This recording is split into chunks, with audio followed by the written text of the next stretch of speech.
or good morning, or good afternoon, wherever you may be. And for our normal viewing audience, this is a little later than we normally do the show, so thank you for watching, of course. I have some disclaimers before we start the show tonight. The same disclaimers as we always do, but I think and very important to talk about tonight because we're talking about mental health and how it relates to physical health. So let's talk about that real quick. In the sense that if you're looking for options to reach with respect to mental health, contact SAMHSA, the Substance Abuse and Mental Health Services Administration, at 1-800-662-HELP. It's 1-800-662-4357. The service is open 24 hours a day, 7 days a week, 365 days a year, and is a confidential free information service for individuals and family members facing such stressors. Importantly, if you're feeling suicidal crisis or emotional distress and need to be put in touch with a crisis center, call the Suicide Prevention Lifeline at 1-800-273-TALK. That's 1-800-273-8255, or go to suicidepreventionlifeline.org. You can also text the word HOME to 741-741. Those resources are also available 24 hours a day, 7 days a week, 365 days a year.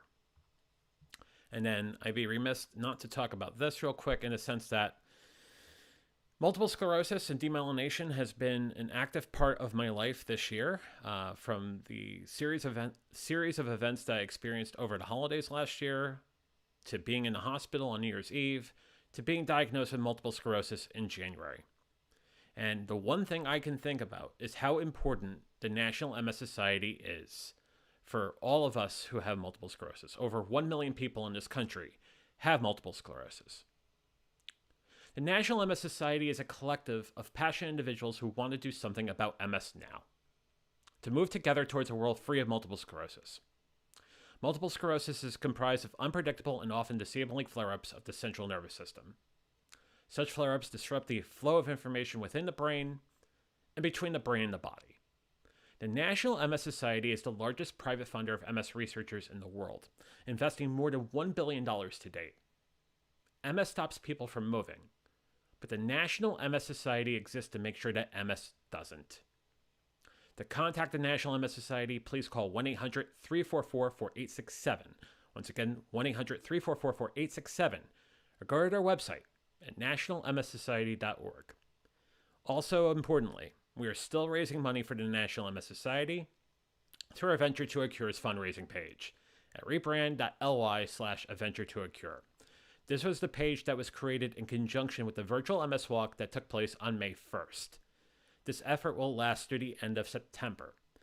Thank you to all of you who have donated money to this amazing organization. It touches me in so many ways, me and over the 1 million people in this country that have multiple sclerosis. I appreciate all of you. And on that, let's begin. Tonight we're going to continue the conversation about the correlation between mental health and physical health, how mental health affects our physical health, and how physical health affects our mental health. Also, we're going to talk about something that is very important with respect to nutritional counseling and that of intermittent fasting, and the different kinds of fasting that is out there. This is The Venture Forward.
Good evening, or good morning, or good afternoon, wherever you may be, and welcome to the Venture Forward.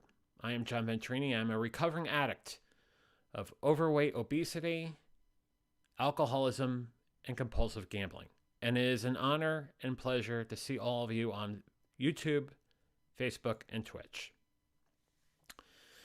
We've talked about this story many times before from different angles, but tonight we're going to take this from more of a scientific perspective, at least somewhat scientific.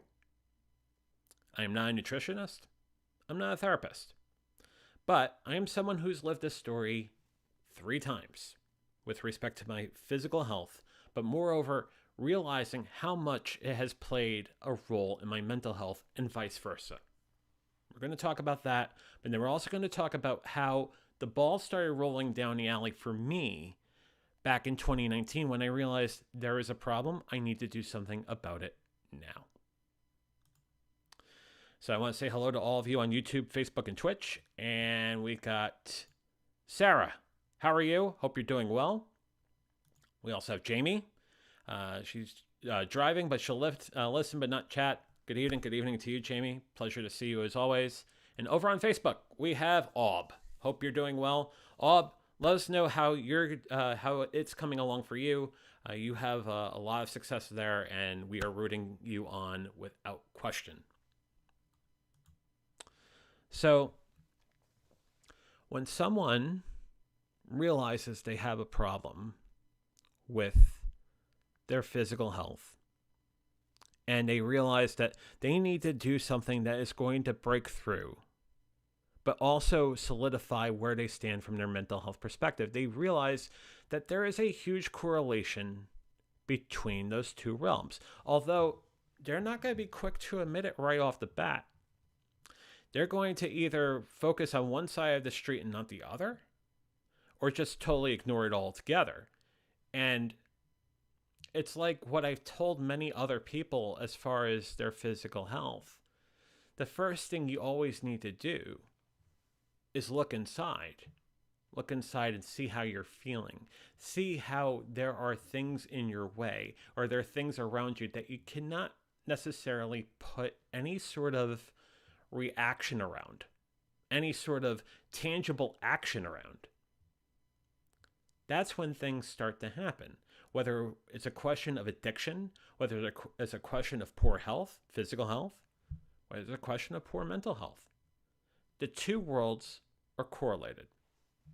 So, that said, it's time to at least examine this.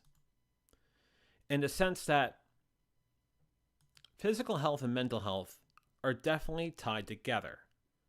I mean, there are ICD-10 codes for both. There are ICD-10 codes for all the diagnoses and all the symptomology we have in both realms. So why do we kind of take the thought of addressing these two worlds separately? And I think that's a mistake. When I talk about my story, when I talk about me going down the road to start losing this weight, the first thing I had to realize was, well, why was I gravitating to overeating? Why was I gravitating to that sort of behavior in the most unhealthy sort of fashion? Why did I think it was absolutely adequate for me to closet eat and sit in line of a drive-thru after eating more than my share for the day? How is that healthy? It's not. It's not healthy. And it's basically pushing something that is being a consolation for something that I'm trying to hide, for something that is basically beating me inside. And the only way I know how to relate is by overeating. You could also say the only way I know how to relate is by drinking. Or the way I know how to relate is by gambling. All of that. To be one with that sort of mental and physical health connection is the first bona fide step we can make to living a healthier life for us. So tonight's show, we're going to talk about that mental and physical health correlation first. Then we're going to talk about something called intermittent fasting, which I'm sure some of you have heard before. You've heard about people that go on fast days or reduced caloric days or that sort of thing. We'll talk about those sort of paradigms. We'll also talk about how we fast in a religious sense as well. There was a key element of last week's episode that I forgot to mention, and I want to spend time about that towards the end of the hour tonight. And then I also want to throw a question out to all of you in the comments, but also if you want to think about it and let me know, that'd be great too.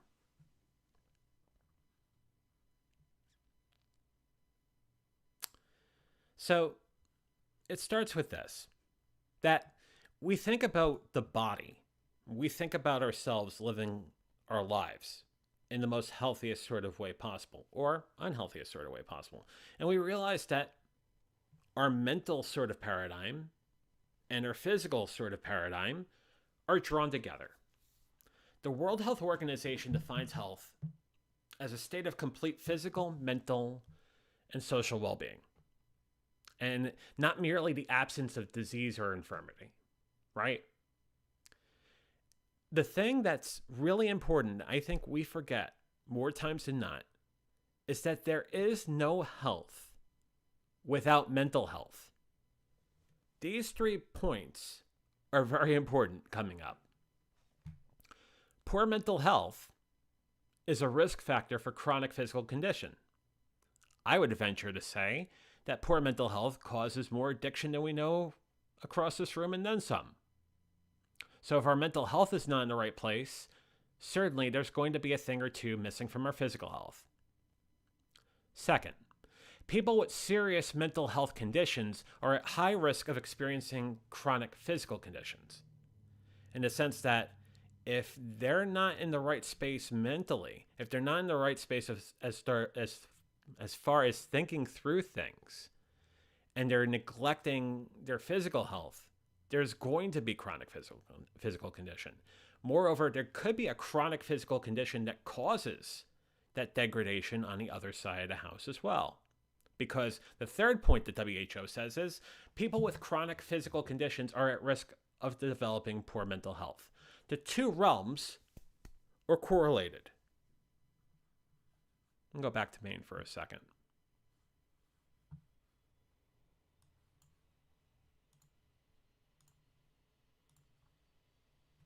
They are definitely correlated.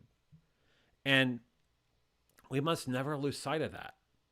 The first thing I would say, as far as my story, going back to January of 2019, as far as my physical weight, is that I had to address the things that were causing me to feel the way I was. Whether it was a question of me going to start seeing therapy once again, or me going for me taking a vested effort in journaling, or me trying to clear my mind and get myself to a well meditative state by doing daily meditation. Those three fundamental things are so key to how I started losing the weight.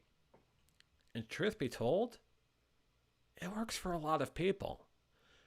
When I start having discussions about that with others, about the very key facet of being one with one's mental health, they say, well, I do this and I go walking and whatnot. And I look at them straight in the eye. I said, have you taken a moment just to take a step back and start meditating, or taking a step back or journaling, or taking a step back and just trying to take a breath? Just stopping for a second. If we are not in the middle of 900 things, and we take a moment to reflect and a moment to meditate, there is so much good that can come out of that. Now, some people will say, well, no matter how many times I do that, it doesn't work out. And it's not a be-all, end-all panacea. There are other things we have to do, obviously. But it starts with the mind. I will say that forever. It starts with the mind. Couple of comments. Sarah asks, sometime explain what those codes are. I will. I will go a bit more into the ICD-10s and all of that sort of diagnosis sort of vernacular as far as figuring out, okay, someone's morbidly obese or someone has that sort of underlying condition that causes morbid obesity. We'll do that on a separate show for sure. And Austin, good evening to you, sir.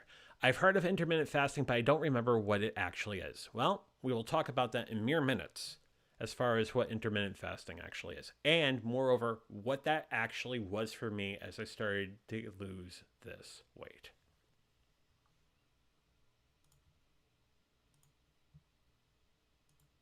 That's the connection. So, how do we prevent?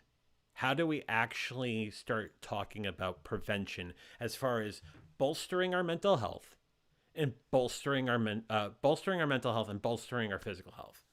Key aspects of prevention include increasing our physical activity, getting access to nutrition foods. We always talk about the supermarket as shopping across the apron or the perimeter of the supermarket and not going up and down the aisles, because usually we find our high sugared foods up and down the aisles. The perimeter of the supermarket is where we find our produce, it's where we find our meats, our fish, all that. So access to nutritious foods is very important. Ensuring adequate income. I'll throw that into this conversation for a second. In a society that is neglect of a UBI right now, we need to understand that this sort of thing costs money as far as taking care of ourselves, as far as taking care of our health, being one with our doctor and making sure we're doing everything we can to figure out what's going on with us. Adequate income is very important. And then also fostering social inclusion and social support. We lose weight, we gain better mental health through community. And that's evidently so from many of you that watch my show, that I've become really dear friends, with in the last year and change. Whether it's a question of the recovery groups or a question of the live streaming groups, our communities have done more for us than we could ever possibly imagine. And we can get through anything together. That's what it's about. Having those areas of prevention gives us opportunities to enhance protective factors and reduce risk factors related to our mental and physical health. When we're thinking in the right place and we're doing it within a community, we stand a chance of doing amazing things. That became evidently so to me in the last 14 months.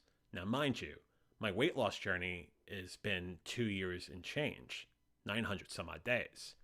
But it is the amazing groups I've come across that have really helped me. And speaking of, Ob gave me an update. 11 kilos gone. Ob, that's fantastic. Ob has really started to get people together as far as his weight loss journey. And Ob, I am very proud of you, sir. That is an incredible number, and keep up the fantastic work.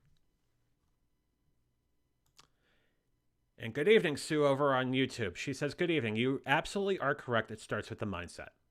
Without question, it starts with the mindset. It's the things that we think of both in a positive and negative sort of way. So our mental sort of resources have to be there, always. Thank you, Sue, for pointing it out. Ob continues and says, it does center in the mind. I am a recovered alcoholic since July 20th, 1997. That is phenomenal. I suffer what you call a malady between my ears. The way I felt and the way I was thinking was very messed up. Once I started, and I'll get that graphic back up. Once I started and practicing the 12 steps, I've become mentally, physically, and spiritually better. It is our thought life that kind of shows us that we really, that where we are really at. Ob, you're spot on. It's amazing how the fundamentals of the 12 steps basically play a role in a lot of the addictions we've talked about in this show. Some point, I will go through the 12 steps on this show because I think it's worth knowing. I glanced over it and the end of one of the other episodes early in season 1. I will go through this, I think, at the start of season 3. It is something really important. And even if you're not a 12-step follower, the components of the 12 steps resonate to those that are battling addiction. Ob, thank you for pointing that out. Thank you, buddy. I appreciate that. So we talk about the connection and the prevention of mental health, the connection and prevention of lapse between mental and physical health. It's something that we will continue talking about as we continue down this venture forward. But there are a lot of people that kind of dismiss one for the other, or just ignore both, or as I was saying before, or basically have been gung-ho about both, but for who knows how long. The two play a role in each other. I will give a quick story there, in the sense that I've been down this road, as I said before, 900 plus days with the diet. Within the last, I would say, 6 months, I'm starting to feel the best I have felt in a very long time because my physical activity has gone through the roof. The fact that I am working out, I am becoming one with that sort of exercise again, whether it's a question of cardiovascular activity, whether it's a question of HIIT or strength training. It plays a major role as far as getting myself in a mindset. The thing is, when you do that, it's almost a bit of meditation as you go through exercise or lifting weights or all of that. Anybody who goes down the road as far as losing the weight, when they start adding the exercise element into it, their numbers start going through the roof because 1, they're burning more calories, but 2, their mental resources are gravitating more to their self-health. That's important.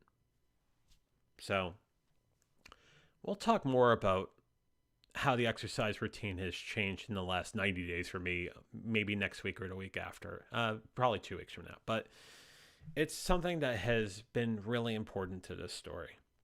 And it's a reminder to me that we could talk about the mind. We could talk about the diet. We could talk about all of that. But when we are physically active and we are moving with the energy we have gained now by losing the excess weight, it's amazing what we can do. One of the strategies in how we can lose that weight is through a method called intermittent fasting.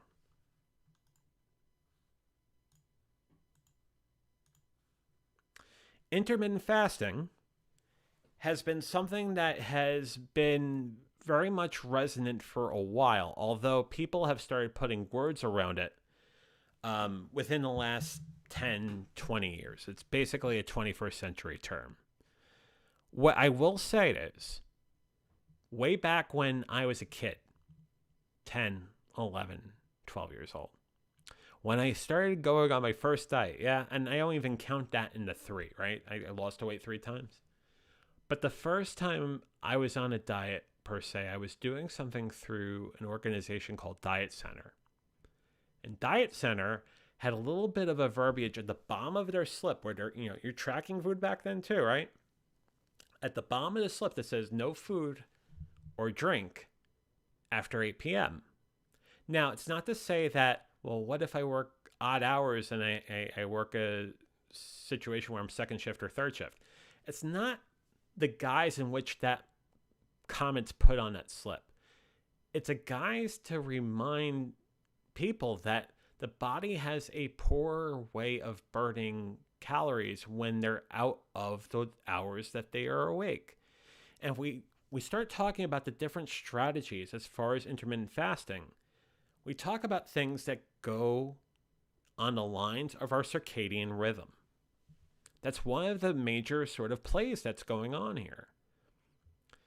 It has similar effects to reducing calories. We always talk about how important the calories are, whether it's tracking calories against your Harris-Benedict formula or your Mifflin-St. Jean formula, which we've talked about on the show before, but there are apps out there that help you big time with that, in that of, I use Lose It, but MyFitnessPal will do it. A whole host of different apps out there that will basically tie your caloric intake against what your basal metabolic rate is.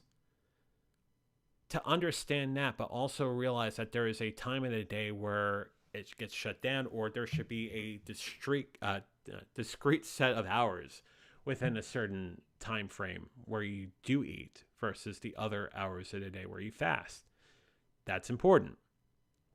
There was a 2019 review that concluded that intermittent fasting helps with obesity, insulin resistance, hypertension, inflammation. It helps with a lot of other factors, a lot of other symptomology that affects people that are either overweight or obese or morbidly obese. And I used this strategy to start this run back in 2019. And I'll talk about that in a second. Ob had a comment I want to put up real quick. He said and let's see if I can get this comment up a little bit north. Here we go. Ob says, 2 weeks ago when I was doing keto diet, I was having bad constipation. I was taking 2 spoons of Benefiber in the morning, and at night I was no longer having trouble with constipation. I'll bring the graphic back up. With constipation. I was going to come off keto because I was suffering with pain in my lower back and backside and stomach. Today, I no longer go through it. I'm glad I did not go off my keto diet. Ob, it happens. Now, something I want to throw out there for consideration. Now, keto will do that to you within the first 2 to 4 weeks, maybe 2 months. When your diet becomes something that is kind of hinged upon protein bars, which for me, back in 19, back in 20, still a little bit today, not as much as way back then. There were days where I was just eating nothing but protein bars in the beginning. There is so much sugar alcohol added to the bars that it causes that sort of pain. So to be aware of what exactly is the consumption within a keto-based diet is very important, because at that point it becomes more of a question of not only quantitative, but it becomes a question of qualitative as well. What we consume definitely plays a role in this. I know that when my diet is full of vegetables, and dare I say, in the same conversation of keto, but even a little bit of fruit, my sort of GI tract, my elimination cycle, if I could say that without being profane, is a lot better. Now, yes, fruit has sugar in it. It is a buy down in my case, in the sense that the first 1.5, 2 years of this diet, I did not have massive amounts of fruit, but there was one exception, and that was blueberries. Blueberries are a superfood. They're a superfood that helps the sort of neurological pathways that are in your brain and in your CNS. Many studies have shown that. Is it a remyelinating sort of agent? Far from it. But it is very important as far as, very healthy brain health. Basically making sure that our brain is basically doing stuff without free radicals in a very healthy sort of way. Ob says antioxidant. Yes, it's absolutely right. It is an antioxidant in the sense that blueberries are. That and along with other superfruits. But blueberries are the ones I gravitate to. Oh, wrong graphic. There we go. Get that back up there. Okay. So the point is, as you go down the road of any sort of dietary program, realize that the actual things that you're consuming, in addition to the caloric content, the macronutrient content, is important. The one beautiful thing about shopping around the perimeter of the supermarket and not going up and down the aisles is that your ingredient list becomes a lot easier.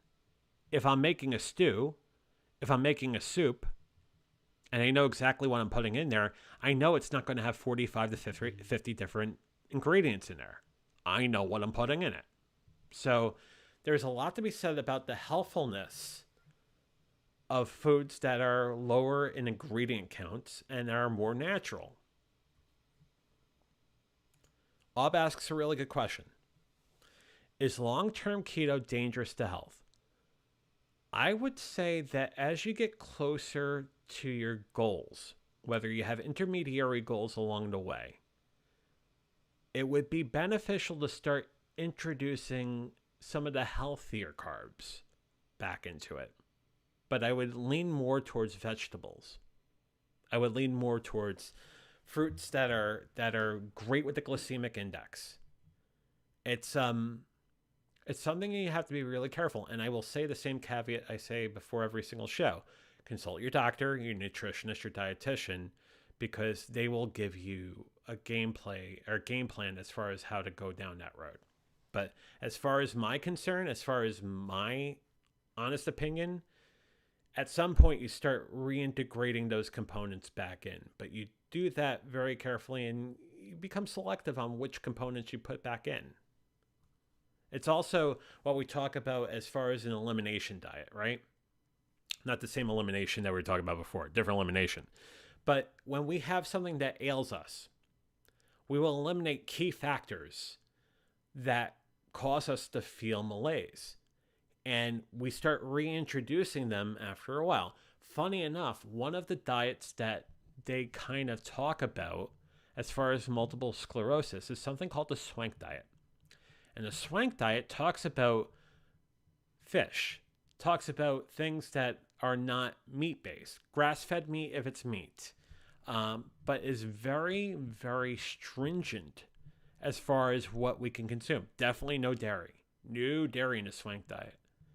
But the sort of hypothesis with the swank diet as far as treating MS is these are things we are eliminating by way of inflammatories. If we think about inflammatories, we think about dairy, we think about corn, we think about other foods that have become the staple of the Western Hemisphere diet. And as we remove them to try to figure out how we feel, you find that we start feeling a lot better when we don't have those things as part of our diet. Now, truth be told, in the spirit of full disclosure here, there's a good percentage of those things that are back in my diet now, but I certainly don't consume as much as I used to when I was back at, 480 pounds back in January of 2019. But it took an elimination to figure out exactly what works and what doesn't. You may say to yourself, and some of you know this story real well, I'm not one that puts cream in my coffee. And there's a reason for that. I try to limit my dairy to a minimum. So I become the 6-shot iced Americano guy instead of putting any cream in my coffee or whatnot. Do I like an occasional cappuccino every now and then? Yes, but I'll put almond milk in it. A couple more comments.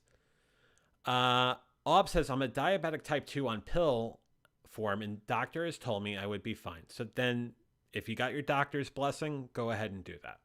But again, thank you for going towards your diabetes doctor, your endocrinologist, your dietitian. Thank you for doing that. Sue has a question. I'll make this a little bit higher here. What do you think, organic or not? I buy organic fruit as I am concerned with the pesticides. So organic for me, yes, more expensive, but I feel safer. Are those the right thoughts? Yeah, they are.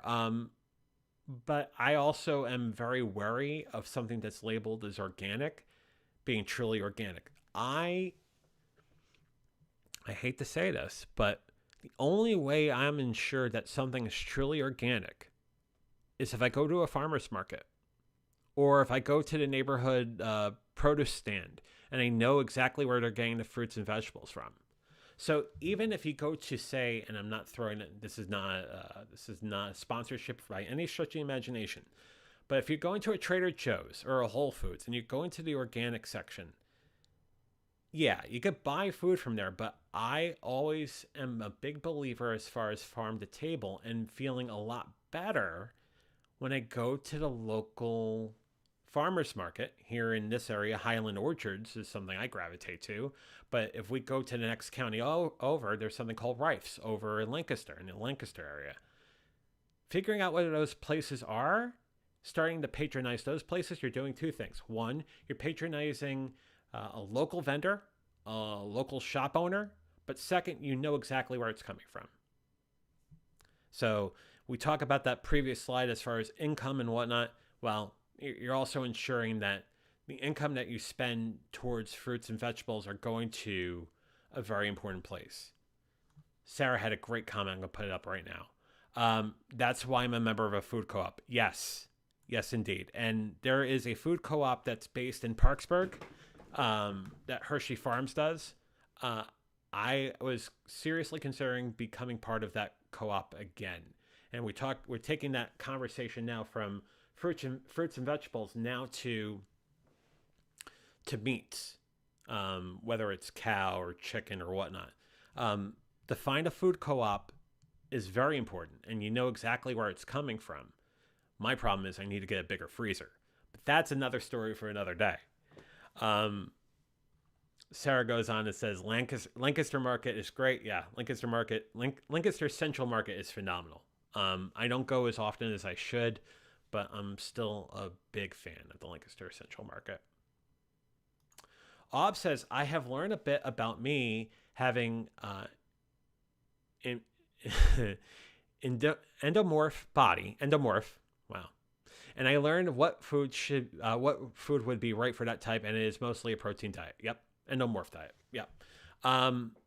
It's by doing that sort of homework and doing your research, but also in consultation with your doctor, that is very important. And Sue says, okay, I appreciate that. If you have any specific questions, though, I've definitely developed a game plan as far as how I buy produce and buy meats and whatnot. So over time, you kind of become not a bit of a curmudgeon about these sort of things, but you become very careful and judicious about what you buy.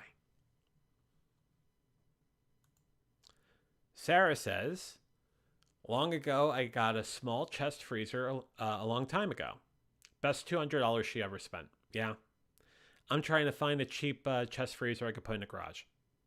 And then once I do that, there are plenty of places I want to buy meat from and start utilizing more of that. So it is money well spent. And then if you have that in conjunction with a food co-op, or every now and then you go to a wholesale club or what have you, to have a chest freezer is very important. But my thought, first and foremost, is a co-op, for sure. So we talk about intermittent fasting in the sense that the way I started losing the weight was by fasting for 3 days to get my metabolism to a place where I know I could deal with lesser calories. It was at a point where there was 1 or 2 days across that 3-day period where I did not eat at all. And it was that sort of reset that I needed, especially at 480 pounds. I'm not saying that you have to go ahead and just not eat for 3 days, but my thought was when I was in a very extreme situation, I had to take an extreme measure to at least get my body starting to think the right way. And there are some people that will talk about days where they eat and days where they don't eat, and it's certainly one of the intermittent fastings that we're going to talk about in mere minutes. But whatever strategy is, don't hesitate to kick the tires on it. Do your research, but also consult a doctor or a dietitian or nutritionist. Sue says, I have a big garden, thank heavens. I put a lot in the freezer too. So there you go. Sarah says hers is small, but it holds a lot. It's amazing what chest freezers do. And then as far as Aubrey's weight loss, he was 330 pounds, got down to 306, and has been stuck now for 2 weeks. The thing is, and again, this is what I normally think of when I'm stuck, or I hit when I hit a brick wall, or I hit basically a plateau, as they say, is I try to change up my diet. I try to introduce some things, try to eliminate some things. If I'm tracking the food I'm eating, I change things up there. If it's a question of exercise, I may do something different than I normally do. Trick your body into doing things differently, but doing it in the most healthful way. And sometimes you break through plateaus that very way. Aub, I'm proud of you from where you're coming from. I know you'll break through this plateau as well. So keep up the good work for sure. So, different kinds of intermittent fasting. In the sense that there are 4 kinds of fastings that come to mind when I think about fasting. There is the sort of idea of alternate day fasting where you have a big day, then you have a small day. So I figure out how to point in front of this camera. Big day followed by a small day. So you basically have a normal day of food, whether it's a 2,000 calorie day, 1,800 calorie day, and then the next day is 25% of that number. So basically feast day, small day, feast day, small day. That's one way of tricking the body from a metabolic sort of standpoint to say, okay, something's going on here. I'm going to adjust for that. Part of the parenthetical therein is being honest with yourself and not indulging on the days where you have the fast day or the feast day. So being true to what you're tracking and being true to the diet. But it does work. That got me through a few plateaus myself. The next one is something called periodic fasting, where you would have 5 normal days and 2 fast days. And in there, the fast day is about 25% of the regular caloric intake. Notice here I didn't say in any of these sort of points where it's a total fast, total zip. There are dangers in that. And I would think under the most extreme conditions, you would do that. But 25% of the normal intake is enough to get you by. And it prevents your body from going into famine mode. Famine mode is, the number always moves based on the research you read. For a male, it's about 1,200 calories. For a female, it's about 1,000. You could be a little bit under that.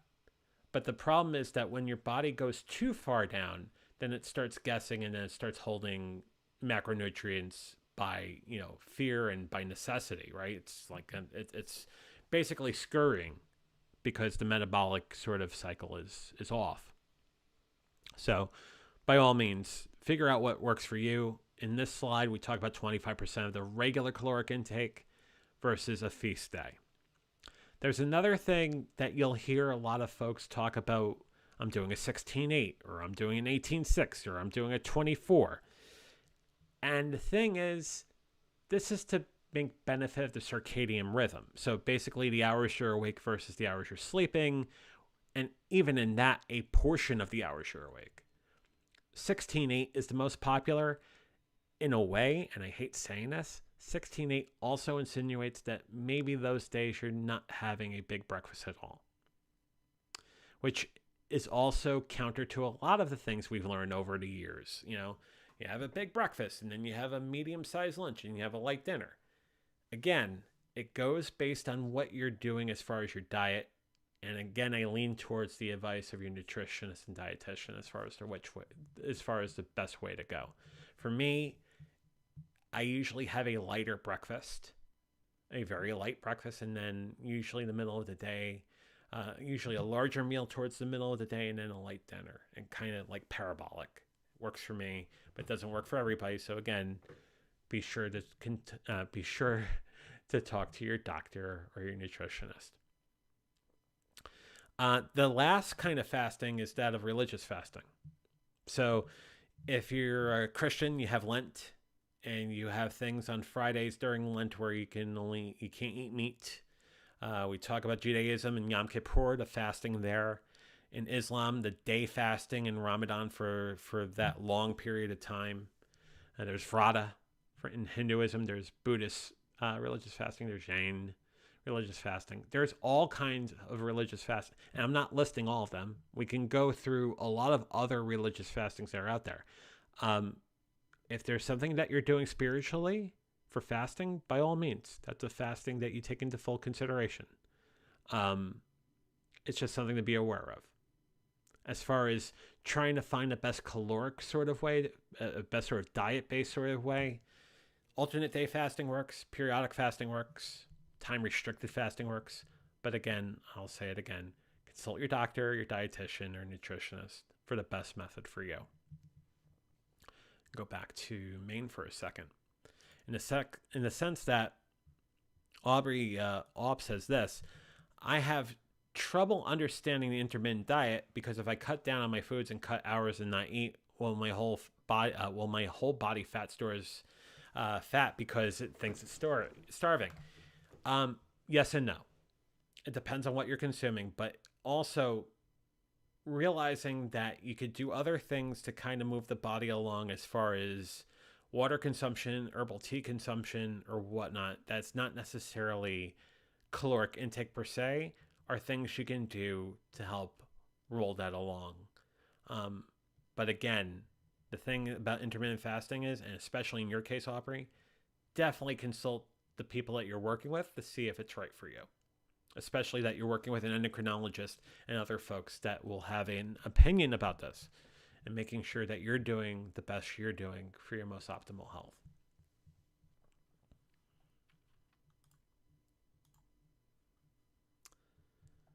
I think the one thing I want to say, though, irrespective of what intermittent fasting paradigm you're using is, track everything. That's the most important thing we can do. You consume it, at least take note of it. Whether you're using an application or you're using pen and paper on a steno pad, whatever. Take note of it. It keeps you accountable. It also gives you a sense of what you're consuming. So this way you know exactly what those sort of things, not only from a caloric perspective, not only from a macronutrient perspective, but also the quality of what the foods bring to you as far as how you feel. If it's too high in certain sugars, if it's too high in this, it's very important to be aware of that. Food sensitivity is a very important thing. If you're doing an Everwell test to figure out what food groups and what foods you have a sensitivity to, very important thing to know. If you have food allergies, a very important thing to know. It's important to have that sort of understanding as far as the things you can consume versus the things you consume with a problem attached to it. So if you're thinking about going along the way for a diet that is going to basically change the way you're eating things, it wouldn't hurt to go get an allergy test or a sensitivity test to figure out what you can and cannot eat. One other thing. Last week, when we were talking about there is no alternative and the things I realized, there was one important thing that I neglected to talk about. So I want to go talk about that for a minute or two here. We know about my 4 chief addictions over this 32-month journey. And now the drinking, the overeating, the gambling, and the toxic relationships. And the fact that there is no alternative. And there definitely is no alternative when you talk about what I've gone through over this time, as far as the events that led me up down that road, but also the fact that I now have basically am living a very healthier and different life now. For me, there is no alternative. One thing that is important that I neglected to talk about last week is this. How do we fix this? Right? We talked about it on the show, but it's worth me talking about this. And again, this is not any sort of plug for the sites that are in parentheses. These are the things I did to get me down the road. Meditation, I use headspace.com. Healthy diet, healthy exercise is part and parcel in all of that. As far as healthy exercise, it's not in the graphic. I'll do stuff on iFit because I have a treadmill that has iFit in it. That's helped me big time in the last month or so. There's a local gym that I go to that helps incredibly, and they have an app that helps. So basically being on top of these things and really having a good game plan and strategy is important. We talk about therapy and the fact that it all starts in the mind. I found my therapist through psychologytoday.com, but there are other sources out there that can help you with this. There are a lot of great app-based services that provide therapy. Definitely worth looking into. And so just doing a little bit of program planning in the back of my mind. I want to actually spend some time talking about that in the coming weeks. So we will take a deeper dive as far as app-based therapy, because that has become very much a very necessary thing given the last 16, 17 months and what we've gone through. Do I make the Backstreet Boys reunion tour, right? That thing. It's become very important. As far as journaling, I use something called Day One, so you can find more information about that on dayoneapp.com. And then staying accountable as far as the weight, loseit.com. It is such an amazing service. There's a lot of foods in that database, a lot of ways of adding food, but as far as its calculation of your weight versus a Mifflin St. Jean formula, it does a very good job. And it also tracks other things you're doing health-wise. For me, it tracks the amount of, or keeps tabs on the amount of steps I've made, the calories I've burned. Now, granted, it's picking it up from my watch, but it also has a way of kind of putting that together and then reconstructing a diet plan and exercise plan accordingly. Doing this sort of stuff in tandem with each other is doing the best thing for us. And first and foremost, being very important to this and that whole adage again. It took me about 45 minutes before saying it again on this episode.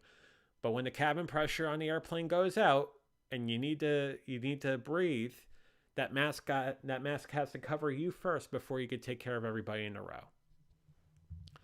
The love you provide yourself can provide love to so many others.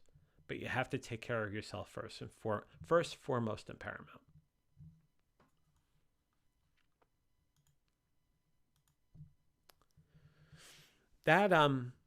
That's the relationship between physical health and mental health, but also how important intermittent fasting is with the weight loss journey. And over the coming weeks, we will talk more about this because this is an ongoing portion of my life, an ongoing portion of my journey. And the thing I'll say is, as we go down this journey, I want to hear more from all of you about what you're doing as far as your strategies, as far as weight loss or addiction or whatnot. Because, again, we are all in this together. We're always in this together because we have a community here that cares about each other. Which leads me to my last point. What time is the right time for venture? Looking to change things up with the show going into season 3 in September. It's going to be right around the week of Labor Day.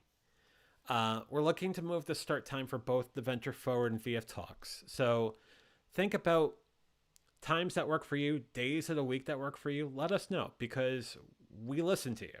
We love you and we care about this community big time. So let us know what works for you. Let us know at theventureforward@gmail.com. Again, theventureforward@gmail.com. Also, how your journey's coming along and topics you want to see covered on the show. Because again, we're here for each other. So theventureforward@gmail.com, scheduling ideas, but also topics and things that you want to talk about, for sure. A couple of more comments popped up. Sue says, I've never felt better either. I love not being a smoker. My sobriety had provided me the steps to break that addiction. Thanks for letting me be a part of your group. Sue, always. Thank you for being a part of this group. I appreciate you and I'm so proud of what you've done. I very much so, as I am of all of you, without question. Ingy says, interesting stream and information. Thank you. Anytime, Ingy. Thank you for watching. And Bob says, yes, time change for me is on November 3rd. We spring ahead. Yep. Other side of the world, right? Spring ahead, fall back. It affects everybody just, different times of the year based on the hemisphere you live on. Thank you for all your commentary before as well, Bob, and keep up the great work. Friday, we'll have another VF Talks where we talk about anything and everything with all of you and with Paul and with Matt and anyone else who wants to jump on. It is a good time for sure. And I'll tell you, it is, for me, the best part of the week. I enjoy that on Fridays for sure, and I hope you're watching and enjoying that show as well. Next week we have a conversation.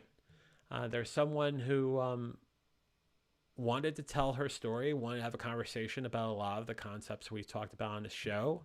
We have a lot of similarities together, and we're going to have a conversation with her 1 week from today.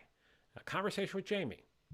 1 week from today at 6:30 Eastern, 3:30 Pacific. VF Talks, as you know, 5:15 Eastern, 2:15 Pacific.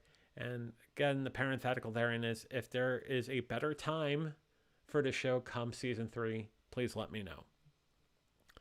But until Friday, where we get together again for VF Talks, have a great night.